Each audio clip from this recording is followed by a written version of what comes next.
Welcome to NTD News Today. I'm Kevin Hogan. Let's take a look at our top stories. U.S. Treasury Secretary Janet Yellen visits Canada to discuss Ukraine and inflation, but she sidesteps a question on interest rates. A Texas woman pleading guilty to 26 counts of voter fraud. Find out more about what the Texas Attorney General calls a vote harvesting operation. Former Trump advisor Jenna Ellis says the Pennsylvania governor's race is key to the nation's election integrity. We look at why she is saying that.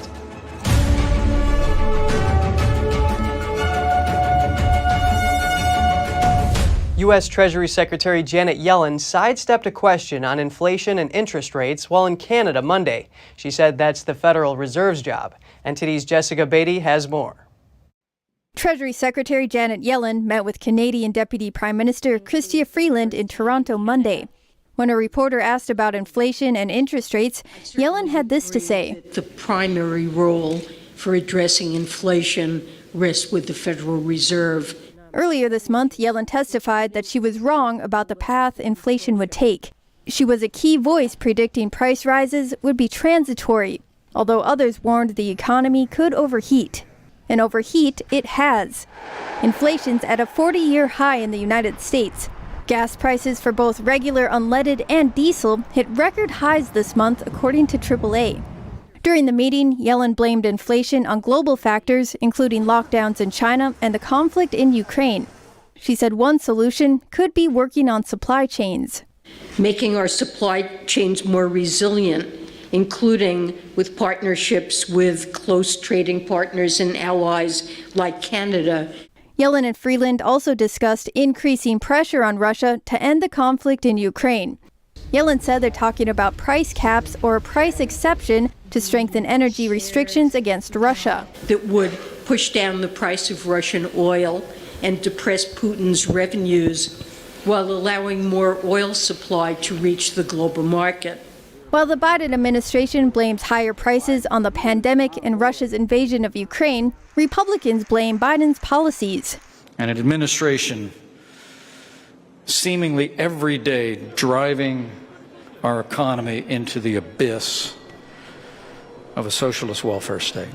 Former Vice President Mike Pence slammed Biden's economic record Monday during a speech at the University Club of Chicago. Pence called on Biden to keep his oath and put the U.S. first. It's time for Joe Biden to promote the general welfare. The general welfare that derives in this country from a prosperous free market economy. Pence said it's time to put America back on a path to prosperity built on American principles and ideas. Jessica Beatty, NTD News. Delays, cancellations, and a backlog of baggage have become commonplace at airports in the U.S. and Europe, and the CEO of United Airlines says that government help is needed to get things back to normal. United CEO Scott Kirby says United and other airlines are facing challenges after 2 years of reduced activity following COVID-19. In the U.S., airlines have been limited in the number of flights they can schedule due to a shortage of staff. Kirby says air traffic control is also understaffed. He wants the government to assist by enforcing the rules to limit the number of flights to what busier airports can handle and to work to get air traffic control towers to full staffing. Good news for federal wildland firefighters. They're getting a raise, at least a temporary one. President Biden made the announcement this morning. In a statement released by the White House, Biden called the raise for federal firefighters back pay.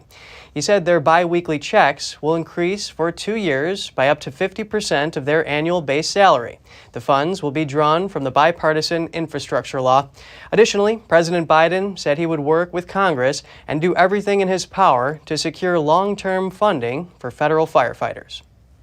AAA is predicting a record number of July 4th drivers, despite gas prices hitting a record earlier this month. The group predicts 42 million Americans, more than ever before, will take a road trip of 50 miles or more. The national average per gallon on Monday stood at $4.98. That's just pennies off the high of $5.02 reached a week earlier. But AAA says travel demand is not tapering off despite the higher expenses. All the while, fewer Americans will be flying to their destinations due to spikes in airfare, a drop of only about 7%. The cost for a plane ticket is reportedly about 14% more expensive than it was last year. A Texas woman pleaded guilty to 26 counts of voter fraud last week. The fraud took place during a local water board election in 2018. NTD reporter Jeremy Sandberg has more. According to the Texas Attorney General's office, 36-year-old Monica Mendez of Port Lavaca, Texas, ran a vote harvesting operation on behalf of a subsidized housing corporation in order to influence the outcome of a utility board election in Bloomington of Victoria County, Texas. Mendez pleaded guilty to 3 counts of illegal voting, 8 counts of election fraud, 7 counts of assisting a voter to submit a ballot by mail, and 8 counts of unlawful possession of a mail ballot.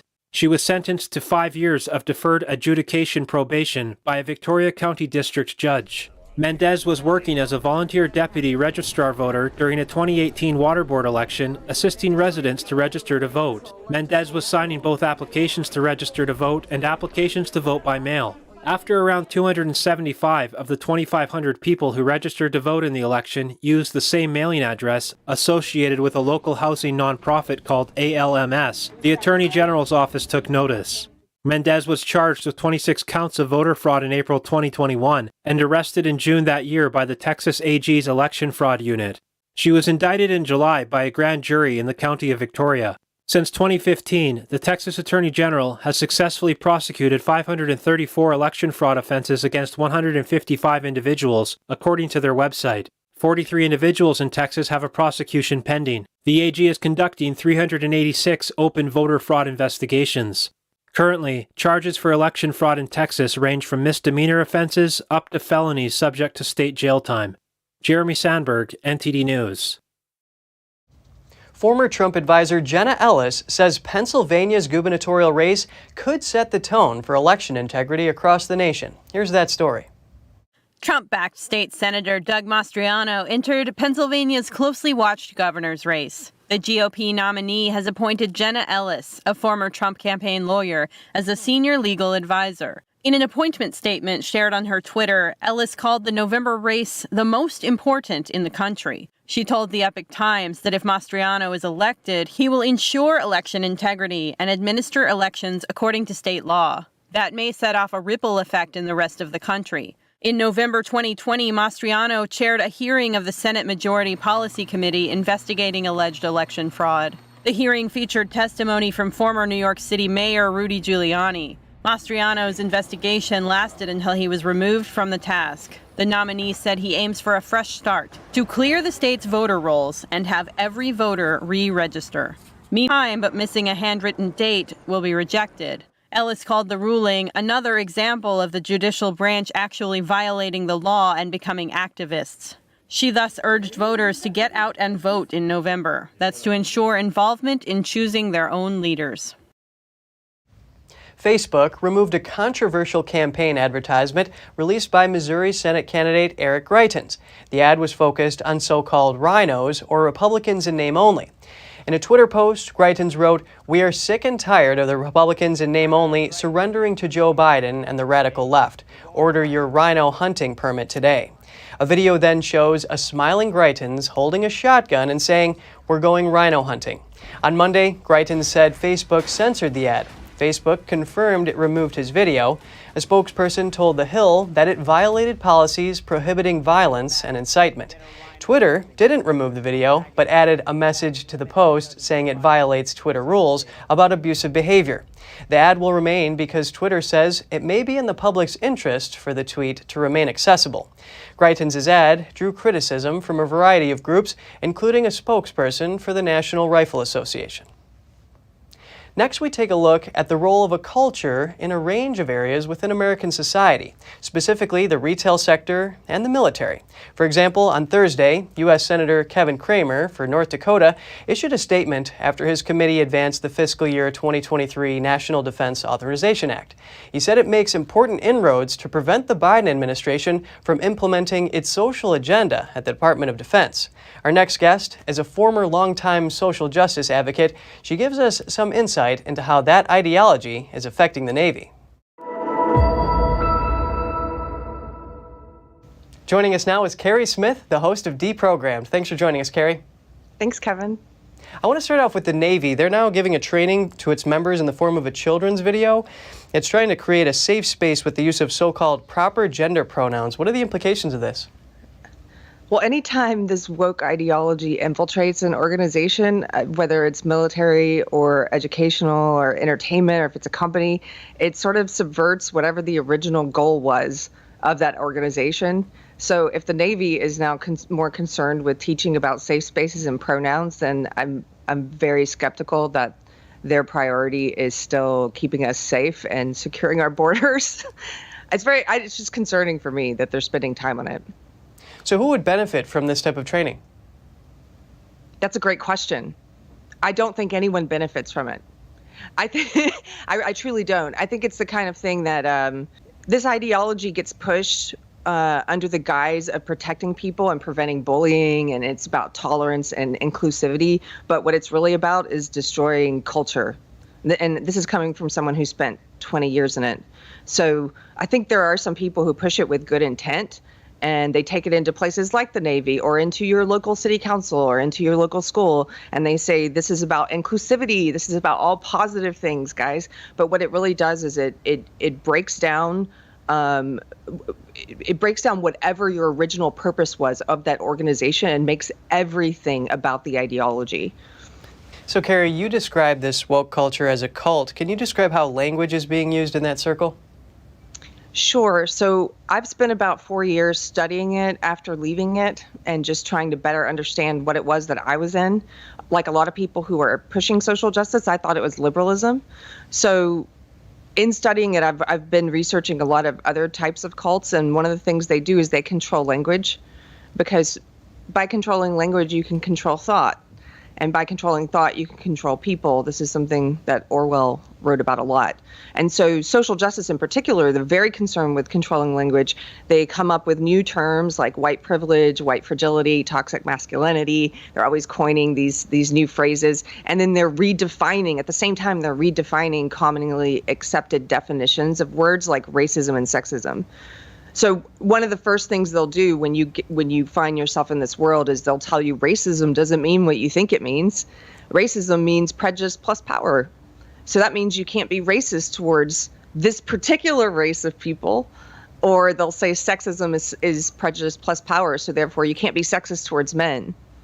And the way what happens over time is it truly starts to change the way that you think about these things, so that you start to be okay with prejudice or sexism or racism against particular groups.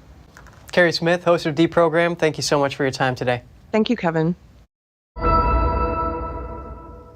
Another incident between the U.S. and Iran in international waters. The latest was Monday in the Strait of Hormuz. The Navy shared video of what they saw. The boat you're looking at is called a fast attack craft. It's operated by Iran's Islamic Revolutionary Guard Corps, or IRGC. You can see it speeding toward the USS Sirocco, a Navy patrol ship out on a routine transit of the area, and it doesn't slow down until the ship sounds its warning alarm. Navy officials say this was one of 3 Iranian ships that acted in a, quote, unsafe and unprofessional manner, hounding 2 U.S. ships. The whole incident lasted about an hour and ended when the Iranian crafts left, but it's just one in a string of recent incidents between Iranian boats and U.S. warships. The Strait of Hormuz is a strategic waterway connecting the Persian Gulf to the open ocean, and significant quantities of the world's natural gas and oil flow through there. Coming up, are transgender students being harassed? A school board in Virginia finds it enough of a problem to change its student code. But is it overreach? And do parents agree with the change? We hear from a parent in the midst of the debate to learn more. A U.S. researcher says the Chinese Communist Party is collecting data on Americans through coffee machines, a potential new form of spying. Stay tuned to find out more.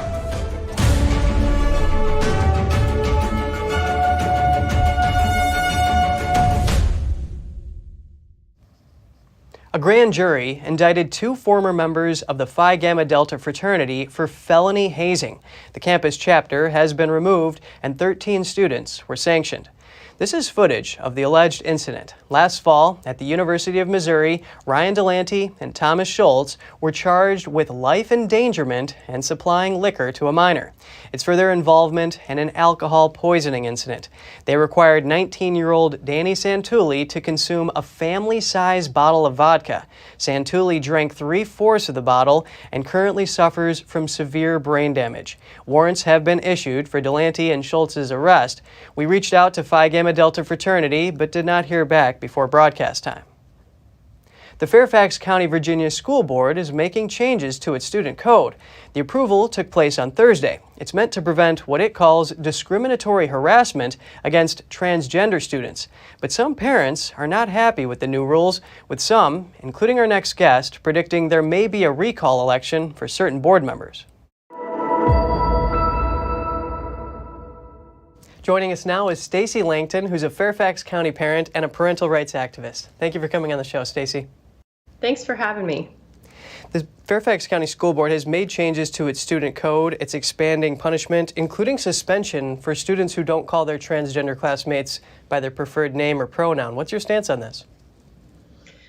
Well, obviously this is a big overreach by our school board. And I might add, we were wondering at our protest last Thursday night at the school board meeting, where did the demand for this come from in the first place? Because this is not something that the parents perceive to be a problem. Like, is this a thing? Are we having a problem in school with this? Are there a lot of kids running around, that this became an issue? So it doesn't seem to be something that arose organically that the parents have requested. It definitely seems to be something that is very much agenda driven by our school board. And the fact that they're doing this without any input from the parents is a tremendous overreach, and it just shows their agenda.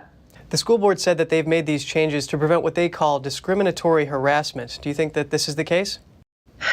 No, I don't think that there's a problem with kids running around committing some kind of discrimination against one another. I mean, let's be real. Kids are kids, right? They're teenagers. They're going to do things that they think are funny. And I think that's where you run into a real problem, right? Is that you're going to have a lot of children who are going to instinctively refer to another child by their God-given pronoun, which is, the sex they were born with.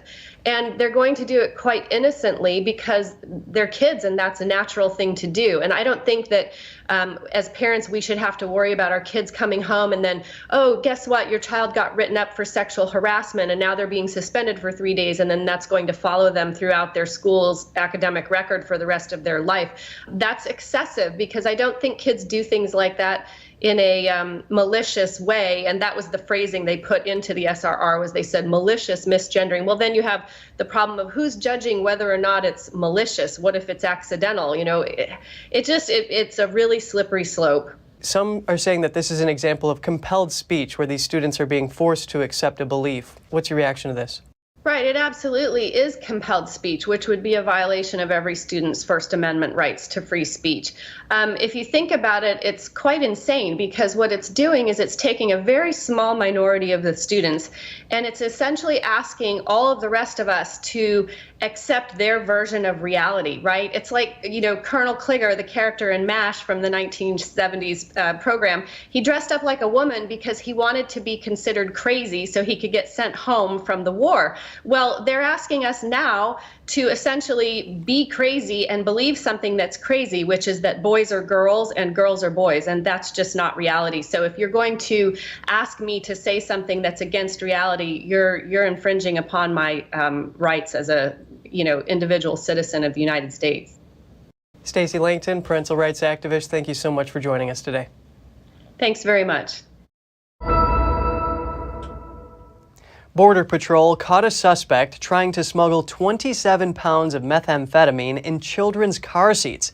A canine team detected $60,000 worth of meth in a car with 4 children at the U.S.-Mexico border. The arrest of the male suspect, who is a U.S. citizen, took place in Murrieta, California. The driver of the car and the narcotics were turned over to the Inland Crackdown Allied Task Force for prosecution. While the vehicle was seized by Border Patrol agents, the 4 children and their mother were released. It's not clear if they knew they were being used as mules to smuggle drugs. A U.S. expert found that the Chinese Communist Party is collecting data on Americans in a brand new way through their coffee machines. Let's take a look. A recent report suggests that the Chinese Communist Party is obtaining data via smart coffee machines made in China. Author Christopher Balding published his research through New Kite Data Labs. He warned that such tactics can be used to spy on U.S. consumers. According to his report, these machines collect data on a variety of subjects, including drink production, location, payment information, and other data. In commercial environments like hotels, they can even access route information and payment methods. Some of the coffee machines are made by the Calorum firm, based in China's Jiangsu province. The report noted the manufacturer provides no information on data storage or privacy. The company has been selling models widely throughout the United States and Europe. The report concluded, quote, "While we cannot say this company is collecting data on non-Chinese users, all evidence indicates their machines can and do collect data on users outside of mainland China and store the data in China." Balding added that he won't disclose how he obtained the information. That's because he doesn't want the Chinese Communist Party, or CCP, to prevent him from learning more about their data collection efforts against Americans and others. Cybersecurity experts have long cautioned about similar threats posed by Chinese apps like TikTok. Black Ops Partners CEO Casey Fleming commented that the Communist Party of China is collecting vast amounts of data. It may not be used against you today, but this information might be used against you, your company, or your country in the future. Authorities have seized 8 tons of marijuana, almost 18,000 plants, 4 unlawfully obtained weapons, and a large cache of U.S. currency. It's part of an illegal growing operation linked to Chinese cartels. The Central Oregon Drug Enforcement Team told the Epoch Times the illicit operation involved guns, intimidation, and international money laundering. Sergeant Kent Vanderkamp says the weapons seized were equipped with red dots and military-grade equipment not normally found in privately owned weapons. The bust was the result of a 2-year investigation. Marijuana grown at 20 locations in Central Oregon was allegedly sent to Portland to be distributed nationwide. Vanderkamp says proceeds from the marijuana sales were laundered through Chinese restaurants and other businesses operating in Oregon. That's before being sent back to China, disguised as international business transactions. The operation allegedly used Chinese laborers who had been trafficked into the country through the southern border. Yellowstone will welcome back visitors this week for the first time since closing due to record-breaking floods. Officials say Yellowstone's South Loop will reopen to the public tomorrow, but who will be allowed into the park depends on the day.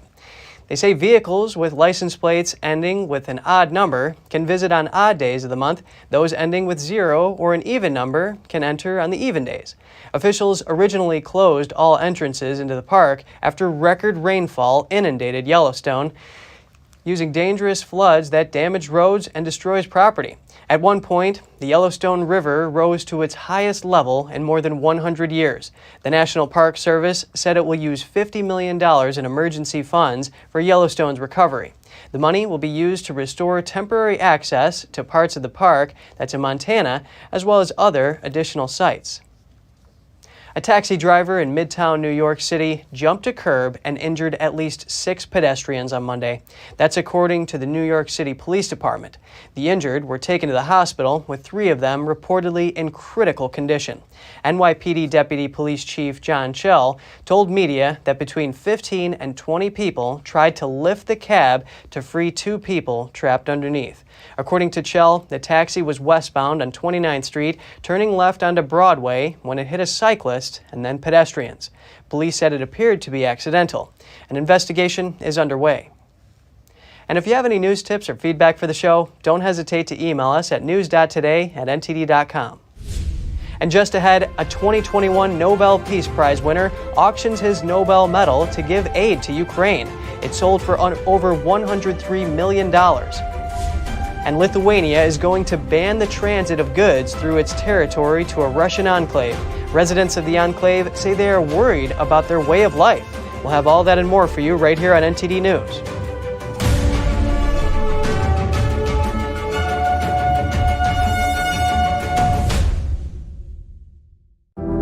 Secure, the true solution for your digital privacy and security.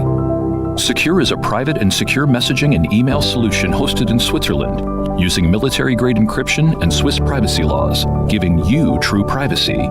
Secure is 100% private and does not collect or sell any of your personal data. Secure's Helix technology connects you securely to our Swiss servers without the need of a VPN, guaranteeing privacy and security for all your communications. Secure Messenger doesn't require your phone number or any personal data that hackers target.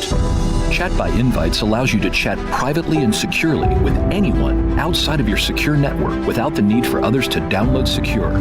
Secure Send offers you a private and secure way to email anyone outside of Secure. You won't find this level of privacy or security on any other email or instant messaging application. Visit secure.com. Regain and protect your privacy today.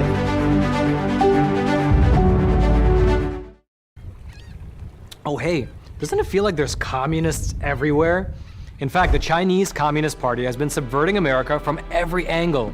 So whether it's compromising our politicians, controlling Hollywood, manipulating Wall Street, or infiltrating our schools, they have stopped at nothing to take down America. And I believe that in order for us to not become like China, we need citizens who know the truth. So go on over to getepic.com, stay informed with a subscription to the Epic Times, and you will get instant access to this infographic.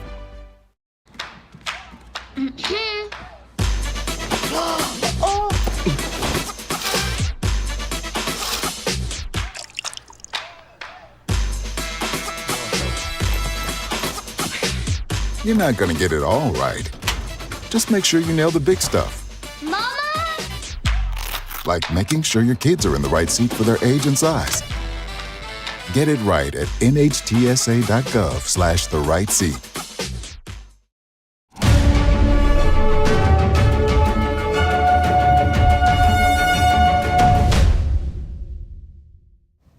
President Joe Biden says he's not likely to visit Ukraine when he travels to Europe later this month for summits with Washington's allies. Are you still planning to go to Ukraine? That depends. On what? On a lot of things relating to whether or not it causes more difficulty for Ukrainians, whether it distracts from what's going on. But I've been meeting with Zelensky, and I've talked with him almost, well, at least 3-4 times a week. Speaking to reporters, Biden also said he believes it's very likely that Ukraine will become a member of the European Union. EU leaders this week are expected to give their blessing to Ukraine becoming an official candidate to join. It's a decision that will be marked as a triumph in Kyiv as it fights Russia's invasion. The editor of one of Russia's last major independent newspapers auctioned off his Nobel Peace Prize medal. The medal sold for a record $103.5 million, which will be used to aid children displaced by the war in Ukraine. Dmitry Muratov was a co-winner of the 2021 Nobel Peace Prize. Muratov's newspaper was fiercely critical of President Vladimir Putin and his government. It suspended operations in Russia in March after warnings from the state over its Ukraine war coverage. Pressure against liberal Russian media outlets has been continuous under Putin. The pressure increased after Moscow sent troops into Ukraine. Muratov was attacked with red paint in April. According to U.S. media reports, the auction of Muratov's prize shattered the record for any Nobel medal that had been auctioned off, with reports saying that the previous highest sale fetched just under $5 million. People living in a Russian enclave sandwiched between Poland and Lithuania are beginning to worry about their quality of life. This is after Lithuania announced a transit ban to the enclave in response to the war in Ukraine and Western sanctions against Russia. Here are the details. Lithuanian authorities announced they are banning the transit of goods through their territory to the Russian exclave of Kaliningrad starting this Saturday. This would apply to goods that are subject to European Union sanctions. Kaliningrad is a Russian province along the Baltic Sea. It is sandwiched between Poland and Lithuania, both of which are EU and NATO members. News of the ban reached the exclave last Friday. Local residents are reacting. Maybe prices will increase, or there will be no goods that we used to at all. To be honest, I haven't really thought about it yet, but this is all bad news. The EU sanctions list includes coal, metals, construction materials, and advanced technology. The region's governor says the ban would cover around half of the items that Kaliningrad imports. A local resident says he and many other people are planning to leave the region. I think not only me, many people are planning it now or even regretting that they're living in the Kaliningrad region. When the borders were open, when we could go to Poland, when everything was cheap, there was a whole different life. And now we feel the difference. A representative of the Kaliningrad regional government urged citizens not to resort to panic buying. He says the region can reroute the goods by sea and that 2 vessels were already ferrying goods between Kaliningrad and St. Petersburg, and 7 more would be in service by the end of the year. We still hope the minds of our neighbors will overcome the madness that they are doing now, because like the rest of the sanctions, this measure painfully hits on Lithuania's economy. Let's not forget that our neighbors earn good money on Kaliningrad transit. Russia warned Lithuania on Monday that unless they swiftly lift the transit ban, Moscow would take undisclosed measures to defend its national interests. Coming up, Israelis will head to the polls later this year to elect a new government for the 5th time in 3 years. The current coalition failed to sustain itself in parliament. And France will have a new nuclear reactor up and running by next year. The project was delayed for over 10 years and costs $10 billion more than expected. Stay tuned for more in just a minute.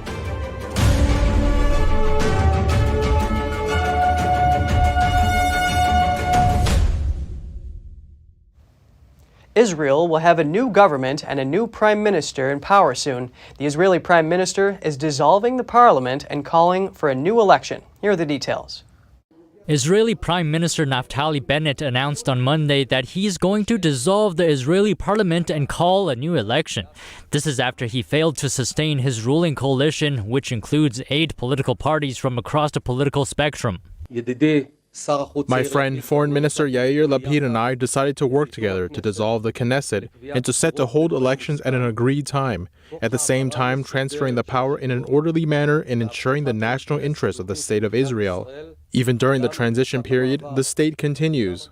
Israeli lawmakers will vote to dissolve parliament next week. After that, the country's foreign minister, Yair Lapid, will serve as interim prime minister until new elections can be held. Lapid currently heads the largest party in the coalition. Even if we're going to elections in a few months, our challenges as a state cannot wait. We must address the high cost of living, manage the struggle against Iran, Hamas, and Hezbollah, and face the forces that threaten to make Israel an undemocratic state.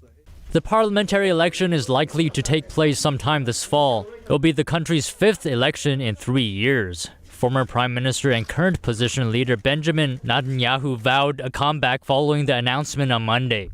My friends and I will form a broad national government headed by the Likud, a government that will take care of you, all the citizens of Israel, without exception. A government that will lower taxes, that will lower prices, and will lead Israel to tremendous achievements, including expanding the circle of peace as we have already done. Bennett formed the 8-party coalition in June 2021 after 4 successive inconclusive elections. But the coalition lost its majority earlier this year and has faced rebellions from different lawmakers in recent weeks. President Biden is scheduled to visit Israel next month. Britain faces its biggest rail strike in 30 years. More than 40,000 workers are due to walk out on Tuesday, Thursday, and Saturday to protest pay and job cuts. Picket lines formed at dawn Tuesday, bringing the network largely to a standstill. London's Underground was mostly closed due to a separate strike. Prime Minister Boris Johnson said the action would hurt businesses as they try to recover from the COVID health crisis.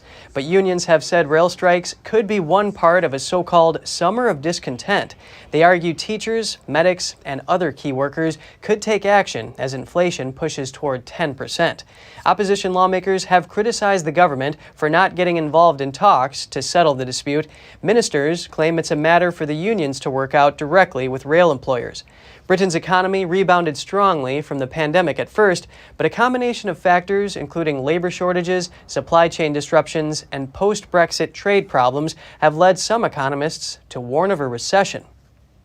France's newest nuclear reactor will be up and running by next year. The site is almost finished, and it could generate enough power to supply Paris for 1 year. Let's take a look. This sprawling nuclear site in northwestern France will be up and running next year. It's nestled at the bottom of a granite cliff overlooking the English Channel. This newest reactor is officially known as Flamanville 3 EPR, or European Pressurized Reactor. It's the last stretch. I usually say the final sprint for this plant that is at the pre-operating stage. All buildings are practically finished. More than 95% of the site is finished. So this is an exciting moment. We see that with the passing of each week, the level of adrenaline and tension increases in the field. So it's interesting. I like experiencing this moment. Flamanville 3 was originally expected to cost $3.4 billion and start operations in 2012.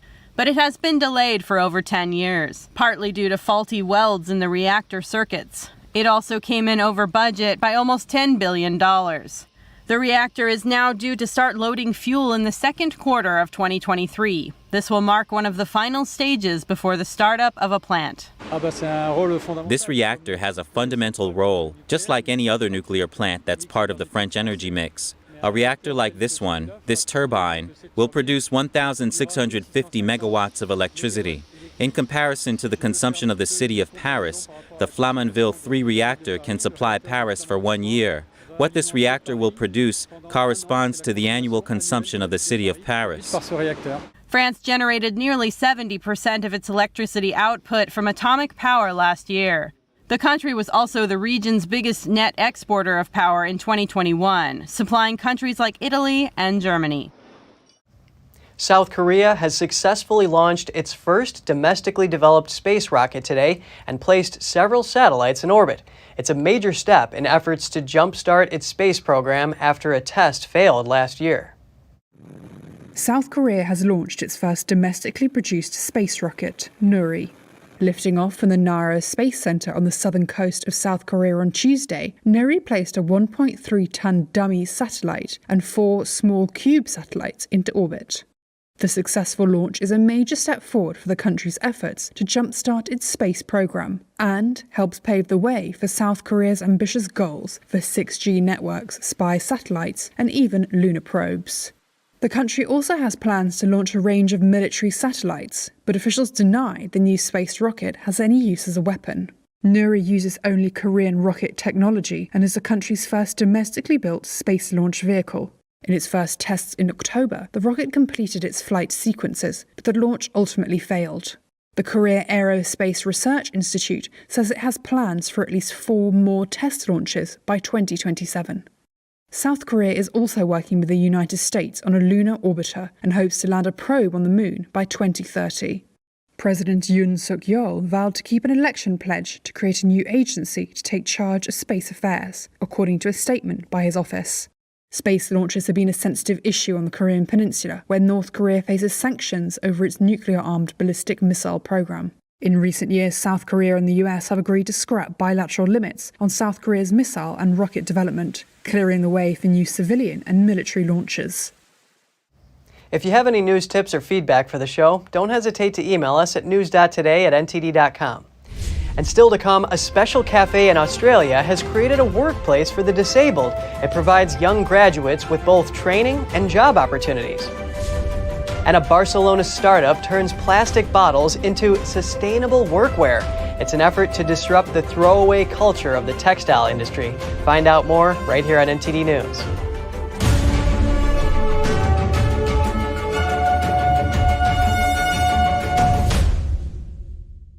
Take a look at these age spots. They seem to vanish right before your eyes. Oh my God! If you want to see blemishes seem to disappear in seconds for a flawless complexion, you can't get this look with regular old-fashioned makeup. So to get results like this and look years younger instantly, we have big news. At Luminous, we've taken our airbrush and now made it so easy for every day. Introducing Breeze, our all-new cordless handheld 2-in-1 airbrush system that applies makeup and skincare faster and easier than anything you've ever tried before. Putting the drops in. Just hit the button, real simple. So easy. It knows exactly where it needs to blend and where it needs to go. The makeup you're using can look dry and cakey and can make your skin look rough. But with Breeze, you can go from this to this. The secret is how our premium foundations blend onto the skin with an ultra-fine mist using the power of air. Very little foundation is needed, up to 10 times less makeup compared to what you're using. But you're also getting 3 times more coverage at the same time. That's maximum coverage using less makeup. It's clear. Traditional makeup can make you look older, while Breeze is specially designed for maturing skin, helping it to look smooth and so much younger. It's your anti-aging, moisturizing primer, concealer, and foundation, all in one simple step. And with so many shades, we give you a color match guarantee, so you're guaranteed the perfect shade that's just right for you. We're so confident you're gonna love our all-new, best-ever 2-in-1 handheld airbrush system. We give you a full 30-day money-back guarantee. Call or go online and use this special promo code right now so you can get Breeze, our all-new handheld 2-in-1 airbrush to try at home for only $19.95. And you'll even get free shipping. There is a new and exciting way to look dramatically younger with Breeze. Luminous is not available in stores. You can only get this exclusive offer here, so don't wait. Order your new cordless handheld Breeze now. Call 800-451-9044 or go to getbreeze.com. Order now.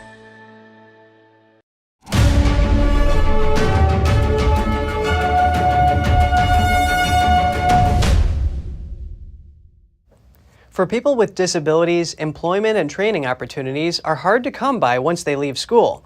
A cafe in Australia is now helping them make the transition to the workplace. Here's more. When Jack Auld finished school, he already had some plans for work. He found a job at a place called The Cafe that matched his plans. He has adjusted to the new environment. Well, the creation side of it.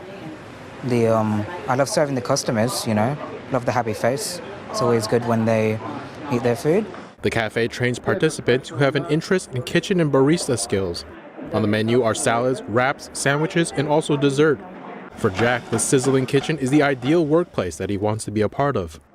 I just like cooking overall. I wouldn't mind where I end up. If it's just with cooking, it's fine. The Cafe at Harry's Place is a program that supports the employment of disabled students who have finished school. It was born out of a family's concern about limited training opportunities for disabled adults. Anne Riley is the CEO of Carpinteria, an organization that has partnered with Harry's Cafe. And they didn't really want to just go into an environment where it was just socialising and recreational activities. They wanted them to continue on with their learning so that they could actually reach their potential and potentially have a job. The program's logo is a multicolored circle of people representing participants and staff. The tagline, a shared community space for all to enjoy, clarifies the mission of Harry's Place and what the restaurant stands for. Half a dozen workers have now earned job qualifications for entry-level work, and others have taken up opportunities at other jobs. The program was initially a pilot but has now been extended. That means more people with disabilities can find a pathway to long-term and meaningful employment. The fashion industry is one of the world's largest polluters, but in Barcelona, a startup is turning plastic bottles into sustainable workwear and disrupting the throwaway culture of the textile industry. And Entity's Andrew Thomas has the details. The fashion industry is the world's second largest water consumer and is responsible for 8 to 10% of global carbon emissions, according to the United Nations Environment Program. That's more than all international flights and maritime shipping combined. So to combat the problem, Barcelona-based Circular, in collaboration with Santanderina, is creating sustainable workwear. Luis Ribo, co-founder of Circular, says it's time to think differently about textiles. The great challenge is to change the dynamics in this industry that is so polluting to the environment and contributes to worldwide social inequality. And it is possible to achieve that.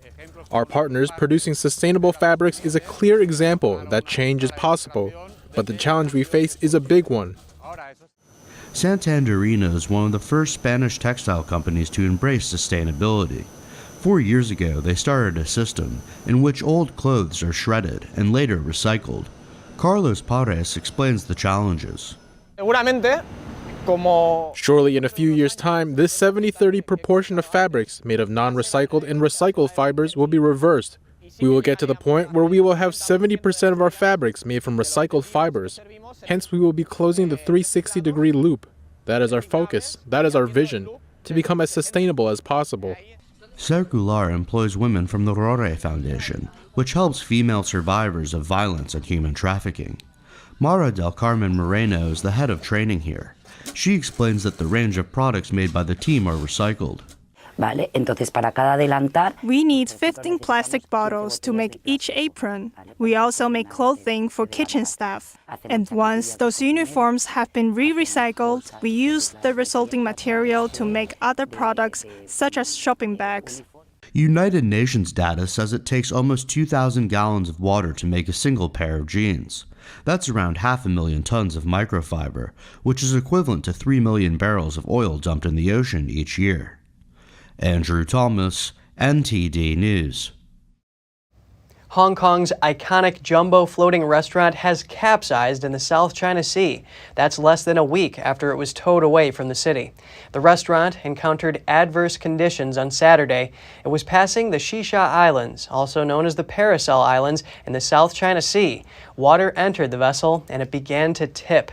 Its parent company said no one was injured, but that efforts to save the vessel failed and it capsized on Sunday. The Jumbo floating restaurant is almost 260 feet in length. It had been a landmark in Hong Kong for over 4 decades, serving Cantonese cuisine to over 3 million guests, including Queen Elizabeth and Tom Cruise. It closed in 2020 due to the pandemic and laid off all of its staff. Aberdeen Restaurant Enterprises said the restaurant became a financial burden to its shareholders. Millions of Hong Kong dollars were spent on its inspection and maintenance, even though it was not in operation. The restaurant was towed away last Tuesday. The company said it planned to move it to a lower-cost site where maintenance could be carried out. U.S. aircraft maker Boeing has revealed its new 2022 Eco Demonstrator plane. It's a converted 20-year-old 777-200ER that will be used for testing new technologies aimed at making air travel more sustainable and safer. The Eco Demonstrator will go through a 6-month series of tests on the ground and in the sky starting this summer. Boeing's Eco Demonstrator program launched a decade ago and takes technologies out of the lab to test them in an operational environment. It has tested about 230 technologies, and Boeing says about a third of them have already been incorporated into its products and services. And coming up, as Italy reopens from the pandemic, Rome is facing a new problem. The city is overloaded with electric scooters. They're favored by tourists, but a nuisance to pedestrians. Stay tuned for more in just a minute.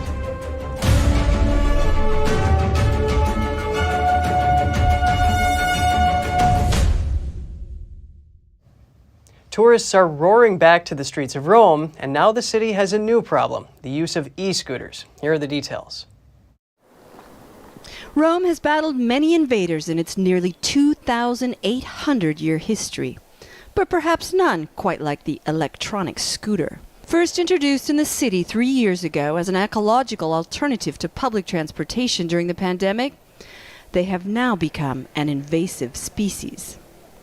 There are more than 14,000 registered e-scooters for rent in the Italian capital, but very few are actually used. The number of the scooter that is used in this moment is at 2% of the whole number. And that is a problem. Giuliano Fritelli, head of the Italian Union for the Blind and Visually Impaired, tells us that it is a particular challenge for disabled people. There are many problems with the scooters. The first is the wild parking. They should be installed not all over the sidewalks, because people who cannot see and all the other people, a mother with a stroller, an elderly person, have to walk in the street. But the Eternal City's cobblestone streets aren't necessarily safe either. To ride around town, especially on historic centers where it's almost impossible in a car, this is it. For that 2-3 mile radius that you move fast around. The scooters are used mostly by tourists who don't always seem to follow the rules. The scooters are supposed to have only one person on them at a time. They are not allowed on the sidewalks. And share riders are supposed to be at least 18 years old. In June, an American couple was fined over $800 for throwing a rented e-scooter down the Spanish Steps, causing $26,000 worth of damage to the marble steps. And now the City of Rome has a plan.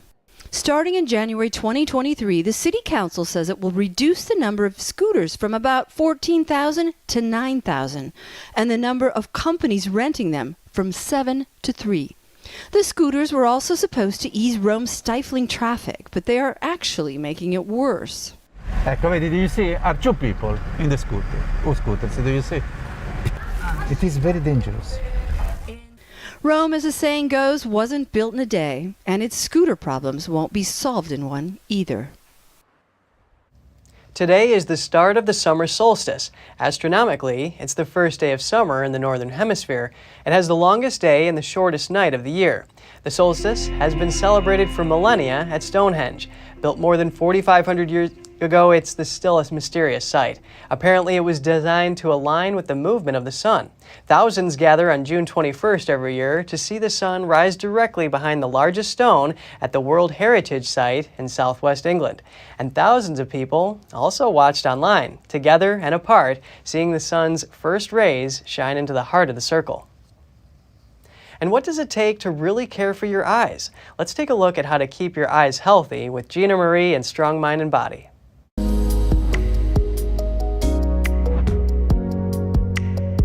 Your eyes, just like the rest of your body, need to be taken care of. Different eye conditions can appear over time, however, many are treatable and avoidable. Some common eye conditions are presbyopia, which occurs when the eye's lenses lose their ability to change shape and focus up close. It affects an estimated 90% of people over 45. Cataract symptoms can appear in the 60s, and dry eye can impact anyone at any age. How can you minimize the likelihood of these conditions and others?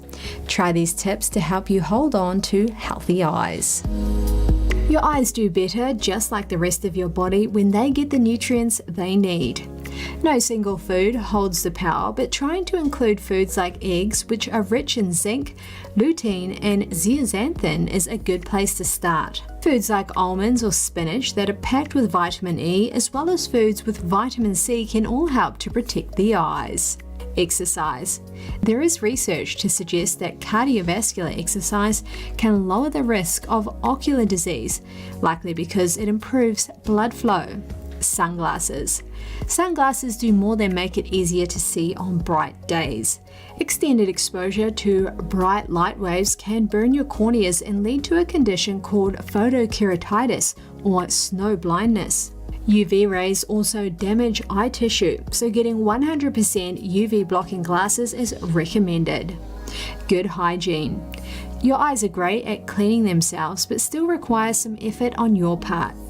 If you wear contacts, make sure you change them daily and don't sleep in them. Use solution and not water to store and clean them. Also, be sure to use cosmetics properly and always wipe them off before bed. Check expiration dates and application directions to limit the chance of infections. The restaurant that helped launch KFC nationwide is for sale. It was the location of Claudia Sanders' Dinner House in Shelbyville, Kentucky. The man known as Colonel Sanders opened the restaurant for his wife. According to the restaurant's website, Sanders and his wife not only lived there, but it served as the base of operation for KFC until Sanders sold the company in 1964. Now the land is for sale, including two structures, the 5,000 square foot building that was once the Sanders home, and a nearly 25,000 square foot restaurant and banquet hall. Whoever buys the property will also get their hands on several items of memorabilia from Colonel Sanders' personal life. That includes his original Kentucky Colonel certificate, his monogrammed Bible, and a happy birthday letter from President Nixon to Colonel Sanders. No word on how much the seller is hoping to get for the property. Fans went wild during the Golden State Warriors NBA championship parade. Both fans and Warriors players celebrated alongside each other on the streets of San Francisco. Warriors players stood atop a series of tour buses while fans cheered. Some Warriors ventured into the crowd with fans while spraying champagne and showing off dance moves. Warriors forward Draymond Green says this fourth championship with the team won't ever feel as special as the first one, but he says veteran players like him can relive the same excitement through the newer players who are experiencing a championship for the first time. This is the 4th championship for the Warriors in the past 8 years. It gives them 7 championships overall, and it moves them ahead of the Chicago Bulls for 2nd place on the list of the teams with the most NBA championships. The Los Angeles Lakers and the Golden State Warriors, freshly defeated opponent, the Boston Celtics, are tied for 1st place on that list. They have 17 championships each. Thank you so much for joining us. We're going to put our email address on screen. We'd love to hear from you. For podcasters, that's news.today@ntd.com. Until next time, Kevin Hogan, NTD News, New York City.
Thanks for watching us on YouTube. Did you know YouTube only keeps selected videos on its platform? So if you want to make sure you get the full picture, just subscribe to our newsletter.